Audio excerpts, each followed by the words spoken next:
പിതാവിനും പുത്രനും പരിശുദ്ധാത്മാവിനും സ്തുതി. ആദ്യം മുതൽ നമ്മുടെ മേൽ ദൈവകരുണയും മനോഗുണവും എന്നേക്കും ഉണ്ടായിരിക്കട്ടെ. ആമേൻ. ദൈവത്തിൻ്റെ പരിശുദ്ധമായ തിരുനാമത്തിന് മഹത്വമുണ്ടാകട്ടെ.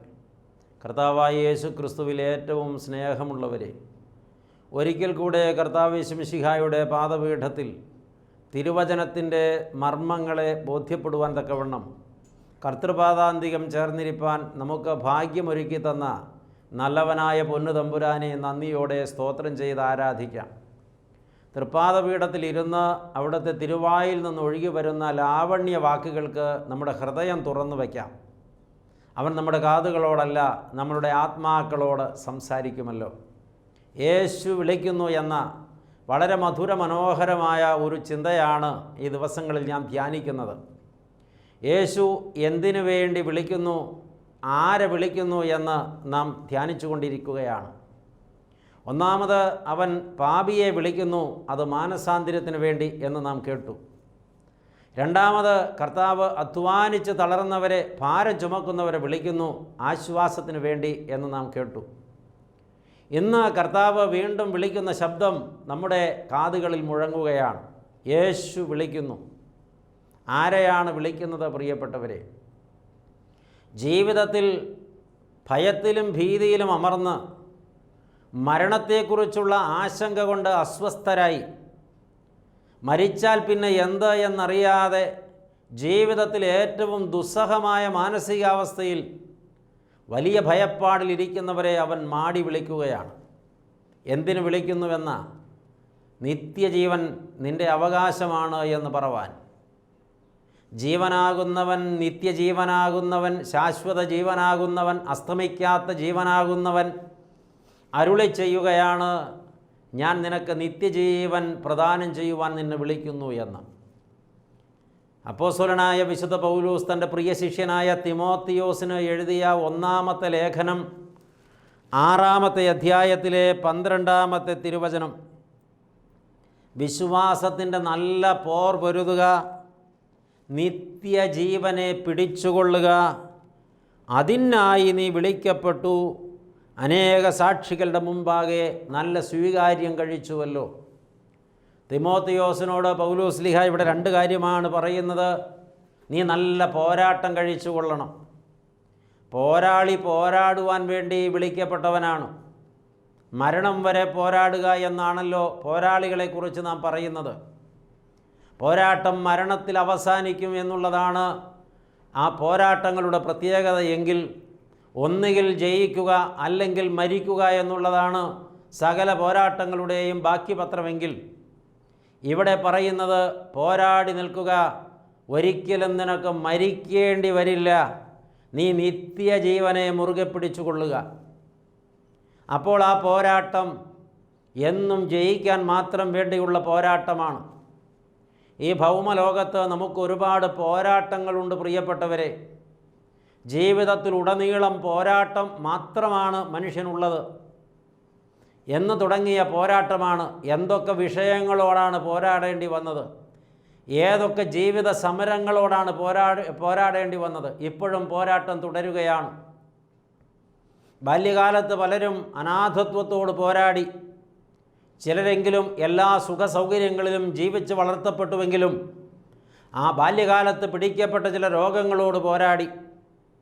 അതുപോലെ തന്നെ പഠിക്കുവാൻ ക്ലാസ്സിലെത്തിയപ്പോൾ വേണ്ടവണ്ണം കാര്യങ്ങൾ ഗ്രഹിക്കാൻ സാധ്യമാകാതെ വന്നിട്ട് ആ സാഹചര്യത്തിൽ അവരവരുടെ പഠനത്തെ സംബന്ധിച്ച് പോരാടി.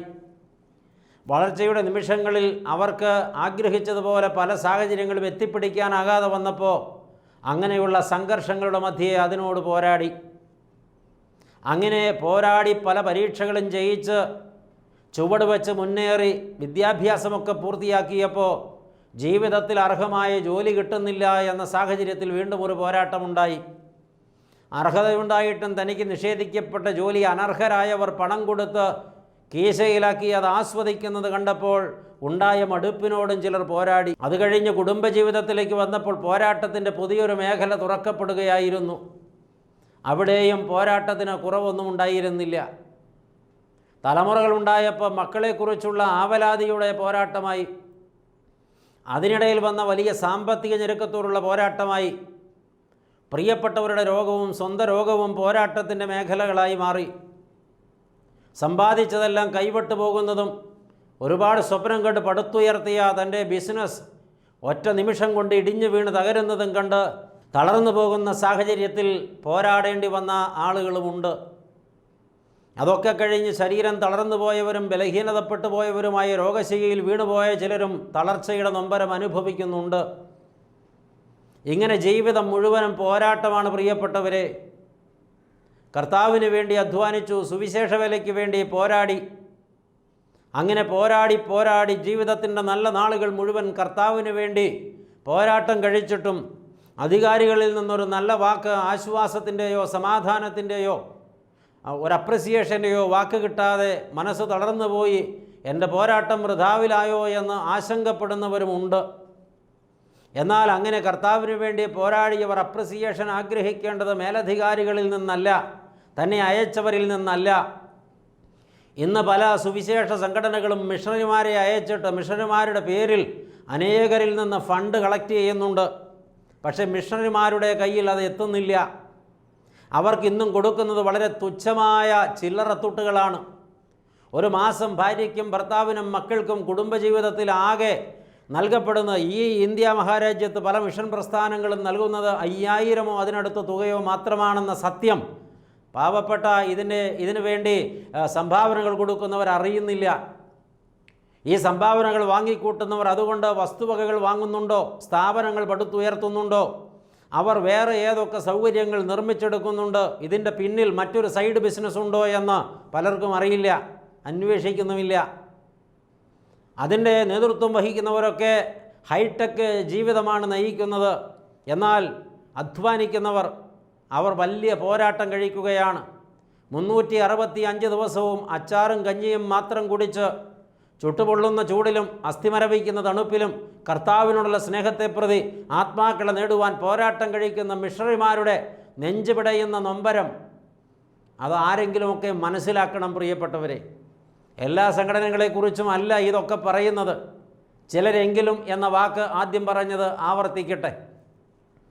സത്യത്തിൽ പ്രിയപ്പെട്ടവരെ, അവരുടെ പേരിൽ അവരുടെ ശുശ്രൂഷ വിനിയോഗിച്ച് ചോര കുടിക്കുന്ന അട്ടയെപ്പോലെ ചിലരെങ്കിലും തടിച്ചു കൊഴുക്കുന്നത് കാണാതെ പോകരുത്. ഇവിടെ നമുക്ക് ഒരു കാഴ്ചപ്പാടുണ്ടാകണം. അവരധ്വാനിക്കുന്നത് ഈ ലോകത്തെ കയ്യടി കിട്ടാനല്ല. വയറ് നിറച്ച് ഉണ്ണണമെന്ന ആഗ്രഹം ഉള്ളിലുണ്ടെങ്കിലും അത് കിട്ടിയില്ലെങ്കിലും അവർ അധ്വാനിക്കുന്നത് അതിനു വേണ്ടിയല്ല. അവർക്ക് നിത്യജീവനെക്കുറിച്ചുള്ള വലിയ പ്രത്യാശയുണ്ട്. അവിടെ ലഭിക്കുന്ന പ്രതിഫലത്തെക്കുറിച്ച് വലിയ ഉറപ്പുമുണ്ട്. അതാണ് നിഷ്കളങ്കരായ ഭക്തന്മാരായ സമർപ്പിതരായ സുവിശേഷകർ ഈ അത്യധ്വാനം ചെയ്യുന്നതിന് പിന്നിലുള്ള കാരണം. അവരുടെ സഹനങ്ങളെല്ലാം വലിയ പ്രതീക്ഷകളുള്ള സഹനങ്ങളാണ്. അപ്പോസ്തലനായ പൗലോസ് സാക്ഷ്യപ്പെടുത്തുന്നുണ്ടല്ലോ, ഞാൻ നല്ല പോർ പൊരുതു, ഓട്ടം തികച്ചു, വിശ്വാസം കാത്തു, നീതിയുടെ കിരീടം എൻ്റെ കർത്താവ് എനിക്ക് വേണ്ടി കരുതി വച്ചിരിക്കുന്നു എന്ന്. പ്രിയപ്പെട്ടവരെ, ഇത് തിരിച്ചറിയേണ്ട പാഠമാണ്. പ്രതിഫലം മുന്നിൽ ഉറപ്പുണ്ട് എന്ന ആ ബോധ്യത്തിൽ നിന്നാണ് അപ്പോസ്തലൻ ഈ ഓട്ടം മുഴുവൻ ഓടിയത്.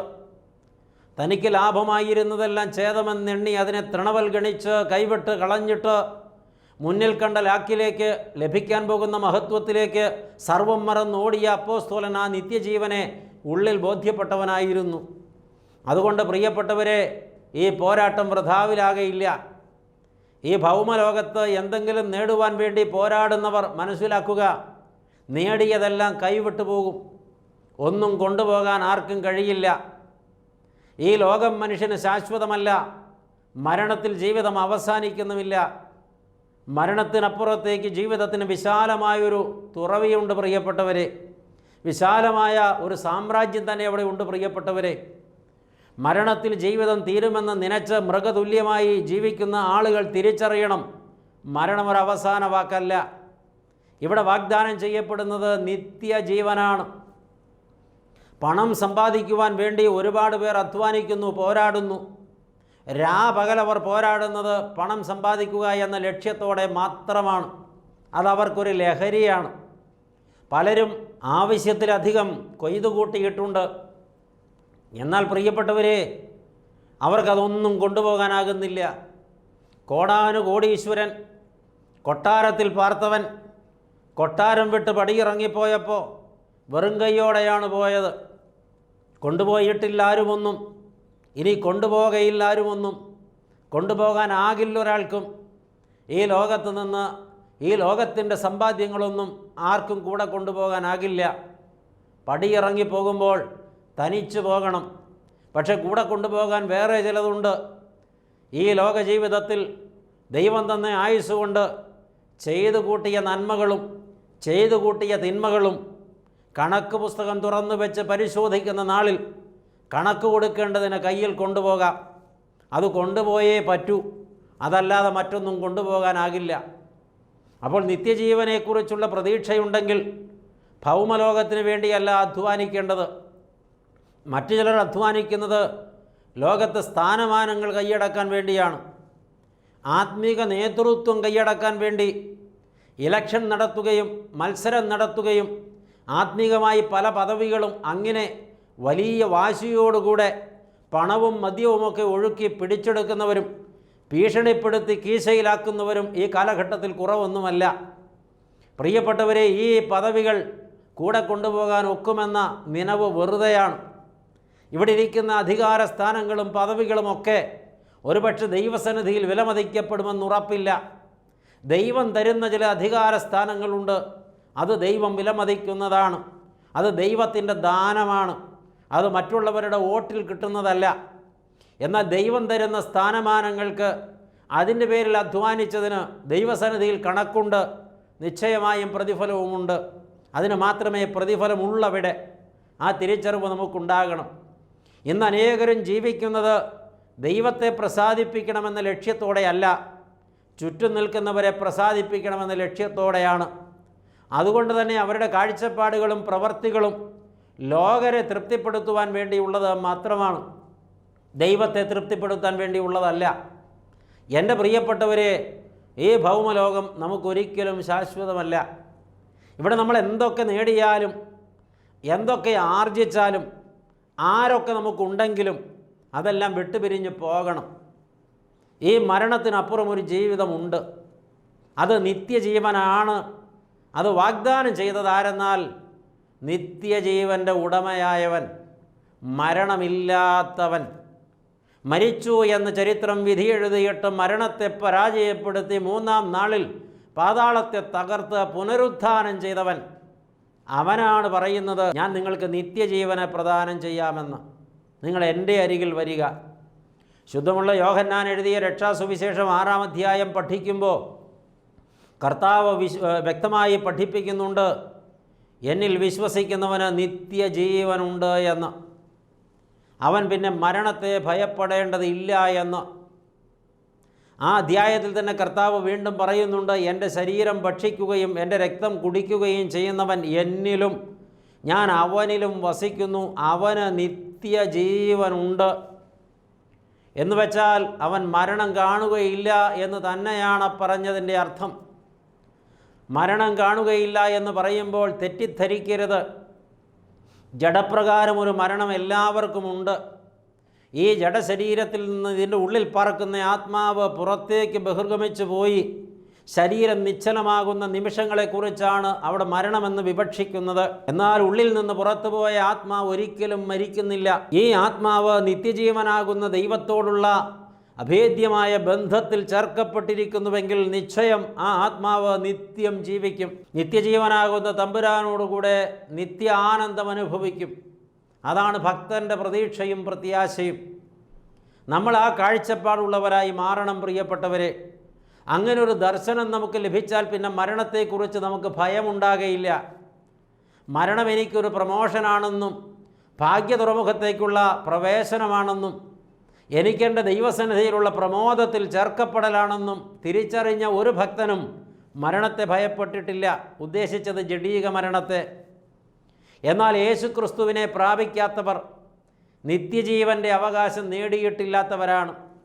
നിത്യമരണത്തിന് അവകാശികളായി തീരാൻ ഒരുപാട് സാധ്യതയുള്ളവരാണ്. നിത്യജീവനായവൻ ഉള്ളിലായിത്തീർന്നവർ നിത്യജീവൻ്റെ ഉടമകളാണ്. അതാണ് യേശുമശിഹ ലാസറിൻ്റെ കല്ലറയ്ക്കരികിൽ നിന്ന് പറഞ്ഞത്, ഞാൻ തന്നെ പുനരുത്ഥാനവും ജീവനുമാകുന്നു. എന്നിൽ വിശ്വസിക്കുന്നവൻ മരിച്ചാലും ജീവിക്കും. ജീവിച്ചിരുന്ന് എന്നിൽ വിശ്വസിക്കുന്നവരാരും ഒരു നാളും മരിക്കയില്ല എന്നല്ലോ കർത്താവ് പറഞ്ഞത്. ആ പറഞ്ഞ വാക്ക് ഒരിക്കൽ കൂടെ ആവർത്തിക്കട്ടെ. ജീവിച്ചിരുന്ന് എന്നിൽ വിശ്വസിക്കുന്നവരാരും ഒരു നാളും മരിക്കയില്ല. അസന്നിഗ്ധമായി പറഞ്ഞിരിക്കുകയാണ്, അടിവരയിട്ട് പറഞ്ഞിരിക്കുകയാണ്. മരിക്കയില്ല എന്ന് വെച്ചാൽ നിത്യം ജീവിക്കും എന്നാണ് അതിൻ്റെ അർത്ഥം. എന്തുകൊണ്ടെന്നാൽ യേശുക്രിസ്തു നിത്യജീവനാണ്. അവനെ ഉള്ളത്തിലാക്കിയ സകലരും നിത്യജീവൻ്റെ ഓഹരിക്കാരും അവകാശികളുമായി തീരുന്നു. അവർ പിന്നെ മരിക്കയില്ല. അപ്പോൾ ആ നിത്യജീവനാണ് പ്രിയപ്പെട്ടവരെ ഇവിടെ വാഗ്ദാനം ചെയ്യപ്പെടുന്നത് യേശുവിനെ പ്രാപിക്കുന്നതിലൂടെ. അതിനുവേണ്ടിയാണ് നാം മനസ്സ് വയ്ക്കേണ്ടത്. അതാണ് നാം ആഗ്രഹിക്കേണ്ടത്. അത് സ്വായത്തമാക്കാനാണ് യേശുവിനെ സ്വന്തമാക്കേണ്ടത്. അത് തരാമെന്ന് പറഞ്ഞാണ് യേശു വിളിക്കുന്നത്. ഇവിടെ അപ്പോസ്തലൻ തൻ്റെ ശിഷ്യനായ തിമോത്തിയോസിനോട് പറയുമ്പോൾ വ്യക്തമായി പറയുന്നുണ്ട് 10 മുതലുള്ള തിരുവചനങ്ങളിൽ, ദ്രവ്യാഗ്രഹം സകലവിധ ദോഷത്തിനും മൂലകാരണമല്ലോ. എന്ന് വെച്ചാൽ ലോകത്ത് ഇന്നുള്ള സകല പ്രശ്നങ്ങളുടെയും സകല അസ്വസ്ഥതകളുടെയും സകല ദോഷങ്ങളുടെയും മൂലകാരണം മനുഷ്യൻ്റെ ദ്രവ്യാഗ്രഹമാണ്. അതിനു വേണ്ടിയാണ് മനുഷ്യൻ പോരാടുന്നത്. അതിനു വേണ്ടിയാണ് സ്വന്തം ബന്ധങ്ങളെ അറുത്തു മുറിച്ച് മാറ്റുന്നത്. അതിനു വേണ്ടിയാണ് മക്കൾ അപ്പനെതിരെ കേസ് കൊടുക്കുന്നത്. അതിനു വേണ്ടിയാണ് അപ്പൻ മക്കൾക്കെതിരെ കേസ് കൊടുക്കുന്നത്. അതിനു വേണ്ടിയാണ് പെറ്റമ്മയെ കോടതി കയറ്റുന്നത്. അതിനു വേണ്ടിയാണ് പെറ്റമ്മയെ മക്കൾ മർദ്ദിക്കുന്നത്. അതിനുവേണ്ടിയാണ് കൂടപ്പിറപ്പുകൾ തമ്മിൽ ശത്രുതയിലായത്. അതിനുവേണ്ടിയാണ് സകല ബന്ധങ്ങളും ഉലഞ്ഞുപോയത്. ഒരു പാത്രത്തിൽ ഉണ്ടവരും ഒരു പായിൽ ഉറങ്ങിയവരും ഒരു ഗർഭപാത്രത്തിൽ രൂപം കൊണ്ടവരുമായ ജ്യേഷ്ഠാനുജന്മാർ ഇന്ന് ബദ്ധശത്രുക്കളായി മാറിയതും ഈ ദ്രവ്യാഗ്രഹം തലയ്ക്ക് പിടിച്ചു പോയതുകൊണ്ട് തന്നെയാണ്. അവിടെയാണ് പ്രിയപ്പെട്ടവരെ ഇവിടെ അപ്പോസ്തലൻ പറയുന്ന വചനത്തിൻ്റെ മർമ്മം ഗ്രഹിക്കേണ്ടത്. ദ്രവ്യാഗ്രഹം സകലവിധ ദോഷത്തിനും മൂലകാരണമാണ്. ഇത് ചിലർ കാക്ഷിച്ചിട്ട് വിശ്വാസം വിട്ട് ഉഴന്ന് ബഹുദുഃഖങ്ങൾക്ക് അധീനരായി തീർന്നിരിക്കുന്നു. ഇന്ന് അനേകം പേർ വിശ്വാസം ത്യജിച്ചത്, ദൈവത്തെ ഉപേക്ഷിച്ചത് ദ്രവ്യാഗ്രഹം തലയ്ക്ക് പിടിച്ചപ്പോഴാണ്. ആഗ്രഹിക്കുന്നത് നേടാൻ വേണ്ടിയാണല്ലോ അധ്വാനിക്കുന്നത്. ദൈവത്തിൽ ലഹരി കണ്ടെത്തിയവർ ദൈവത്തെ സ്വന്തമാക്കാനും ദൈവരാജ്യം സ്വന്തമാക്കാനും വേണ്ടിയാണ് അധ്വാനിക്കുക. ദ്രവ്യാഗ്രഹം അത് ഹൃദയത്തിൽ പേറുന്നവർ, അത് ആഗ്രഹിക്കുന്നവർ, അത് തലയ്ക്ക് പിടിച്ചു പോയവർ അതിനു വേണ്ടി മാത്രമാണ് അധ്വാനിക്കുക. അപ്പോൾ അവിടെ ദൈവത്തിന് ഇടമില്ലാതെ വരും. അതുകൊണ്ടാണ് കർത്താവ് പറഞ്ഞത്, നിനക്ക് ദൈവത്തെയും മാമ്മോനെയും ഒരേ സമയം സേവിപ്പാൻ കഴിയില്ല. 2 യജമാനന്മാരാണിവർ. ദൈവത്തിന് എതിർവശത്ത് നിൽക്കുന്ന മാമോൻ ആര് എന്ന ചോദ്യത്തിൻ്റെ ഉത്തരം പണം, ധനം എന്നുള്ളതാണ്. ധനസ്നേഹിയായൊരു മനുഷ്യന് ദൈവസ്നേഹിയായിരിക്കാൻ കഴിയില്ല. ദൈവസ്നേഹിയായൊരു മനുഷ്യന് ധനസ്നേഹിയായിരിക്കാനും കഴിയില്ല. ഈ ഭൗമലോകത്ത് ജീവിപ്പാൻ ധനം വേണം. എന്നാൽ ധനം സമ്പാദിക്കാൻ വേണ്ടിയല്ല ജീവിക്കേണ്ടത്, ജീവിക്കാൻ വേണ്ടി സമ്പാദിക്കണം. എല്ലാവരും പറയും ഞാൻ ജീവിക്കാൻ വേണ്ടിയാണ് സമ്പാദിക്കുന്നത് എന്ന്. പക്ഷേ ലക്ഷ്യം അതല്ല. ജീവിക്കാൻ ആവശ്യമുള്ളതിൽ എത്രയോ മടങ്ങ് സമ്പാദിച്ചിട്ടുണ്ട്. എന്നിട്ടും ആർത്തി അസ്തമിക്കുന്നില്ല. അതിൻ്റെ പിന്നാലെ കടിഞ്ഞാൺ പൊട്ടിയ കുതിരയെപ്പോലെ കുതിച്ച് പാഞ്ഞുകൊണ്ടിരിക്കുകയാണ് ഇപ്പോഴും. അവിടെ ദൈവത്തിന് എവിടെയാണ് പ്രിയപ്പെട്ടവരെ ഇടമുള്ളത്? കർത്തൃദിനം ആലയത്തിൽ പോയി ദൈവത്തെ ആരാധിക്കുവാൻ വിളിക്കപ്പെട്ടവരാണ് ദൈവമക്കൾ. എന്നാൽ അന്ന് ആലയത്തിൽ പോകാൻ ആളുകൾക്ക് വലിയ താല്പര്യമില്ല. എന്തേ താല്പര്യം കുറഞ്ഞു പോയത്? അവിടെ ദൈവത്തോടുള്ള സ്നേഹം, ദൈവത്തെ സ്വന്തമാക്കണമെന്ന ദാഹം, ദൈവത്തിലാകണമെന്ന ദാഹം, നിത്യജീവനെക്കുറിച്ചുള്ള പ്രതീക്ഷ ഇല്ലാതെ പോവുകയാണ്. അവിടെ മറുവശത്ത് ലോകത്തിൻ്റെ സുഖഭോഗങ്ങളും ആഡംബരവും ഒപ്പം ദ്രവ്യാഗ്രഹവും ആ ആളെ ഭരിക്കുന്നത് കൊണ്ടാണ് ആത്മീക തീഷ്ണത ഉതിർന്നു പോയത്. ഇങ്ങനെ അനേകം പേർ പിന്നത്തേതിൽ ദുഃഖിക്കേണ്ടി വന്നിട്ടുണ്ട്. കാരണം പ്രാണപ്രിയനായവൻ, നിത്യജീവനായവൻ, കൂടെ നിർത്തുന്നവൻ, ജീവൻ പകരുന്നവൻ കൂടെയില്ല എന്ന് ഉറപ്പ് വരുമ്പോഴാണ് ആളുകൾ ദുഃഖിതരായി പോകുന്നത്. എന്നിട്ട് അപ്പോസ്തലൻ ശിഷ്യനോട് പറയുന്നത് ഇങ്ങനെയാണ്, നീയോ ദൈവത്തിൻ്റെ മനുഷ്യനായുള്ളോവേ. പ്രിയപ്പെട്ട തിമോത്തിയോസിനെ പൗലോസ്ലീഹ വിളിക്കുന്ന വാക്ക് കേൾക്കുക, നീയോ ദൈവത്തിൻ്റെ പ്രിയപ്പെട്ടവനായുള്ളൂ, മനുഷ്യനായുള്ളോവേ. ദൈവത്തിൻ്റെ മനുഷ്യൻ. ആ വിളി നമുക്ക് പാകമാകണമെങ്കിൽ നാം ദൈവത്തിനു വേണ്ടി ദൈവത്തെ ആഗ്രഹിച്ച് ദൈവത്തിലേക്ക് പ്രതീക്ഷ വെച്ച് ജീവിക്കുന്നവരാകണം. അങ്ങനെ വിളിച്ചിട്ട് അപ്പോസ്തലൻ തൻ്റെ ശിഷ്യനോട് പറയുന്നത്, നീ ദ്രവ്യാഗ്രഹം വിട്ട് ഓടുക, എന്നിട്ട് നീതി, ഭക്തി, വിശ്വാസം, സ്നേഹം, ക്ഷമ, സൗമ്യത എന്നിവയെ പിന്തുടർന്ന് നിത്യജീവനിലേക്ക് എത്തുക. അപ്പോൾ നിത്യജീവനിലേക്ക് എത്തുവാൻ കടന്നു പോകേണ്ട വഴികളാണ് ഇവിടെ പറഞ്ഞത്. നീതിയുടെ വഴി അത് നിത്യജീവനിലേക്കുള്ള വഴിയാണ്. അനീതിയുടെ വഴി അത് നിത്യമരണത്തിലേക്കുള്ള വഴിയാണ്. ഭക്തിയുടെ വഴി അത് നിത്യജീവനിലേക്കുള്ള വഴിയാണ്. അഭക്തിയുടെയും കപടഭക്തിയുടെയും വഴി അത് നിത്യമരണത്തിലേക്കുള്ളതായ വഴിയാണ്. വിശ്വാസത്തിൻ്റെ വഴി അത് നിത്യജീവനിലേക്കുള്ള വഴിയാണ്. അവിശ്വാസത്തിൻ്റെ വഴി, അല്പവിശ്വാസത്തിൻ്റെ വഴി, സംശയത്തിൻ്റെ വഴി അത് മരണത്തിലേക്കുള്ള വഴിയാണ്. സ്നേഹത്തിൻ്റെ വഴി നിത്യജീവനിലേക്കുള്ള വഴിയാണ്. സ്നേഹമില്ല വൈരം, വെറുപ്പ്, വിദ്വേഷം, പക, വാശി, ദേഷ്യം മുതലായവ ഹൃദയത്തിൽ പേറുന്നവർ നടന്നു പോകുന്ന വഴി നിത്യമരണത്തിലേക്കുള്ള വഴിയാണ്. ഇത് കേട്ടുകൊണ്ടിരിക്കുമ്പോൾ അവരവരിലേക്ക് തിരിഞ്ഞു നോക്കണം. സ്വയം നീതീകരിച്ചിട്ട് കാര്യമില്ല.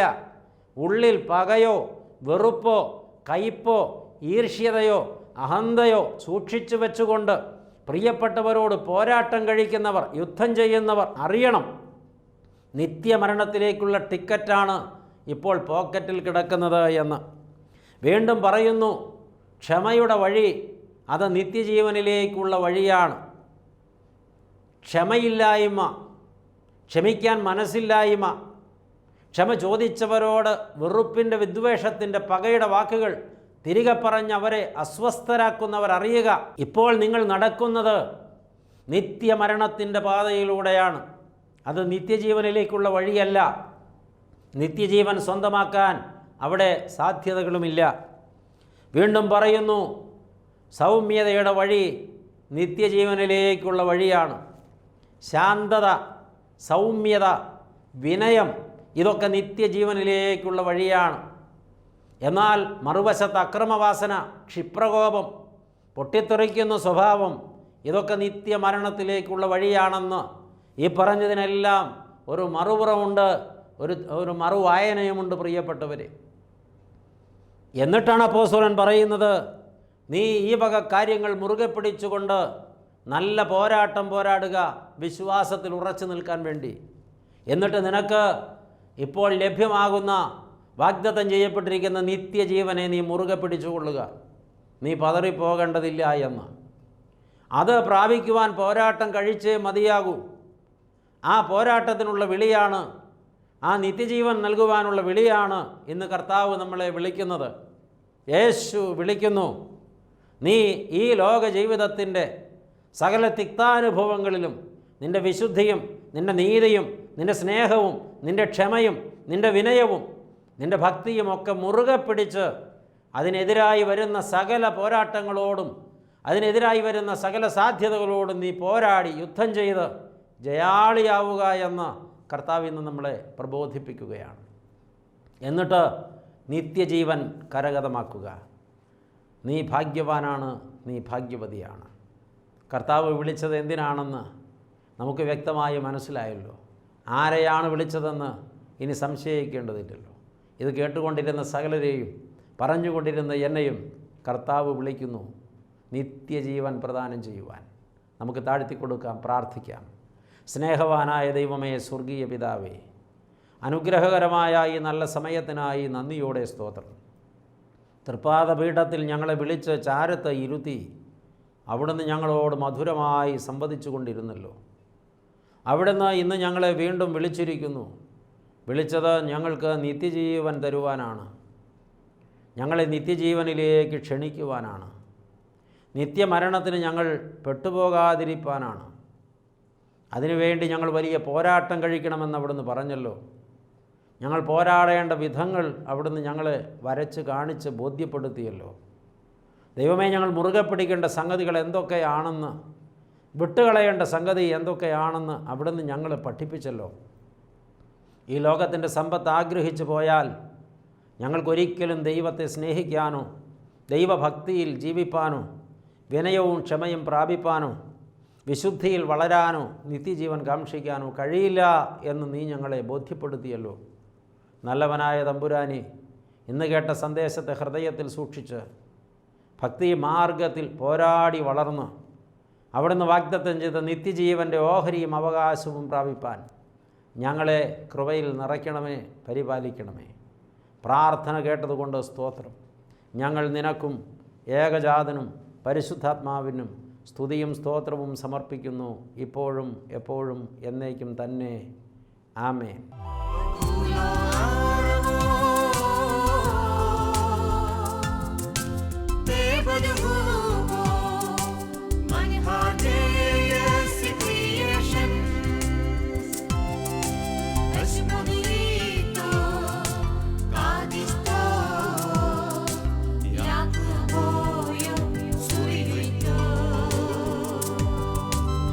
Somebody